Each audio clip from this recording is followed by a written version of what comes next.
नागपूरमध्ये डॉक्टर बाबासाहेब आंबेडकरांचं स्मारक येत्या वर्षभरात पूर्ण करणार असं आश्वासन मुख्यमंत्री एकनाथ शिंदेंनी दिलंय आणि त्यावर आनंदराज आंबेडकर यांनी आक्षेप घेतलाय। नेमका आनंदराज आंबेडकर यांचं म्हणणं काय आहे हे जाणून घेतलेलं आहे आमचे प्रतिनिधी अजय माने यांनी। स्मारकाचा आज एकंदरीत 67वे महापरिनिर्वाण दिन काय भावना आहेत? बघा, डॉक्टर बाबासाहेब आंबेडकरांचा 67वा महापरिनिर्वाण दिन आहे।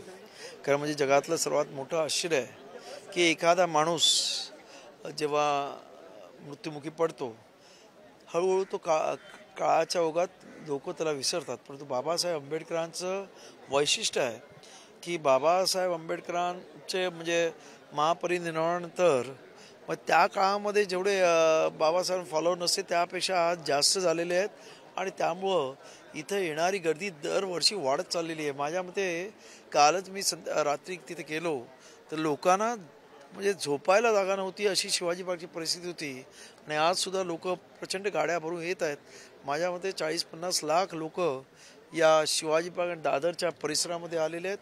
प्रचंड असा मॉब या इथे आलेला आहे आणि अत्यंत शिस्तबद्ध पद्धतीने आणि लाईन लावून चैत्यभूमी कालपासूनच लाईन लावून लोक चैत्यभूमीच्या आतमध्ये जाऊन बाबासाहेबांना नमन करत आहेत। एक म्हणजे एक मोठं आश्चर्य आहे आणि त्यांच्या या लोकांबद्दल आता म्हणजे बाबासाहेबांचे आता अनुयायी फक्त एखाद्या कुठच्या समाजात राहिले नाही तर आज आमच्याबरोबर हे बघा इथं आमचे हे पोंगडे महाराज म्हणून आलेले आहेत जे खरं म्हणजे संत याच्यामधले आहेत।